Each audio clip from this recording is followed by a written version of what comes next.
Lately, I've been obsessed with the Zone trait, and I spent the last days forcing it at every opportunity. I learned a lot about the different Chem Mod users of Set 9, so I wanted to share my findings with you. First up, what exactly are Chem Mods? There are 6 different Chem Mods in the game. You receive a random one when you reach 2, 4 and 6 Zone. These Chem Mods are randomized for every player. You can give these Chem Mods to Zone units or units with a Zone emblem, and they will enhance the holder in different ways. With 6 Zone, the Chem Mods will overcharge and unlock more powerful effects. Let's go over them one by one. Unstable Chemtank is very easy to understand. The user receives 33% more max health and will deal magic damage in a 2 hex radius when the unit dies. The overcharge effect increases both the damage and the range of the explosion. This is arguably the most useful Chem Mod currently in the game, if you have a Zone emblem. The reason behind this is Jarvan. His ability makes him jump towards the largest cluster of enemies, which usually results in perfect positioning for the Chemtank, maximizing your damage. I wouldn't recommend putting it on Sion over Jarvan. Even though Sion charges towards the enemy corner, he won't proc the effect until he is taken down for a second time. Since he has an aggro drop, this often happens way too late into the fight. If you want to maximize the value, I recommend building 1 Warmox armor for more damage and 1 ZZ rod so the units stay around for the explosion, and it also acts as a failsafe if Jarvan happens to be the last unit alive. The virulent Bioware, also known as the virus, is quite powerful as well. When the unit with this mod deals ability damage, it spreads an effect in a 1 hex range that causes every unit hit to take 20% increased damage taken for 4 seconds. The overcharge increases the duration and causes max health damage over time. To clear up some confusion regarding this mod, ability damage in this case simply means damage from abilities. Physical damage works just as well as magic damage, which is why Jinx and later on Zeri are popular units with this mod. Warwick is the only Zone unit that is not capable of using this mod. Even if you have the hero augment that makes him deal magic damage with his attacks, it will not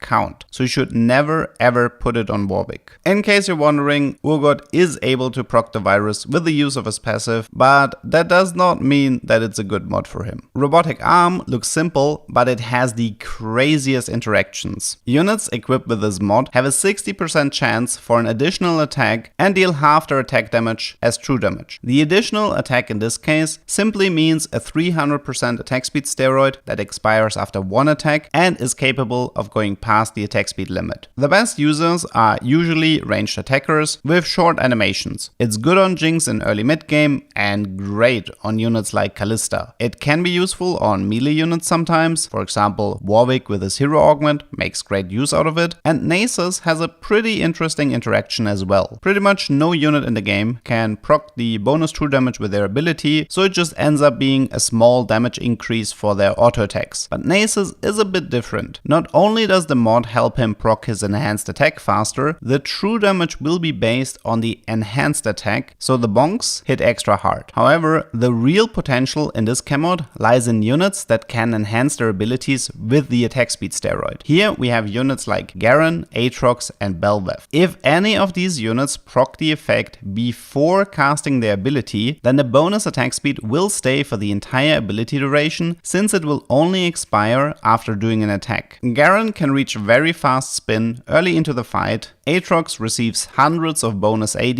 and Belveth heavily increases the amount of her slashes. But keep in mind that these interactions are RNG outcomes, and all of these units will often be exposed in the front line and receive mana from damage taken, which can mess up the timing. Nevertheless, it looks very impressive if you get the setup to work. My advice for this particular strategy is to only use it if you have Robotic as your first mod. Look for a Zone emblem and simply run a single Zone unit together with the emblem unit. This way you don't commit too many resources and receive the full benefit, since the overcharge doesn't really work for the strategy anyways. Next we have Adaptive Implant, which is fine. Quite frankly, I don't really have anything interesting to say about this one. AD and AP buffs are good, Omnivamp is useful, and the overcharge gives you more stats. Every unit can make use of it, it's an all-rounder, useful. Next slide please. Ah yes, the Hextech Exoskeleton Exoskeleton. This is much more interesting. The holder gains defensive stats and a cleansing effect with some minor healing. Nothing too crazy, but the real power here lies in the overcharged version. Every time the holder heals himself, he will deal 150% of that heal as magic damage to adjacent enemies. This can work decently well with items like Redemption, but the true user for this Chem Mod is Cyan. If he has a Zorn emblem and dies for the first time, he will revive and heal himself back to full HP. This heal will work together with the Chem Mod, causing massive amounts of magic damage, even more than the Jarvan Chemtank strategy. The only downside is that the affected area is much smaller and you have less control over it. However, I still think this can be a crazy win condition. If Cyan manages to reach the corner, he can potentially one-shot the enemy carries. While I didn't manage to get this setup very often, I also noticed some very weird behavior in combination with his charge, where the game would deal the damage based on his charge location while he was still in the middle of the board. This is a pretty weird and powerful interaction, so I definitely want to try it out more. Shimmer Injection, on the other hand, feels somewhat similar to the adaptive Implant. It's a useful Chem Mod that most units are happy with. It can be useful in a backline to save your carry from a Deadeye proc, or in the front line on an Urgot with tank items to potentially heal him back to full. There was an idea flying around giving this mod to Cyan, so he would effectively heal himself twice, but from what I've tested, this doesn't seem to be working. The heals from the mod and his ability will simply overlap, effectively wasting the effect. This should give you a general idea on how to approach Zorn and the different win conditions available to you. Which Chem Mod is your personal favorite? Let me know in the comments. I hope you learned something and see you next time.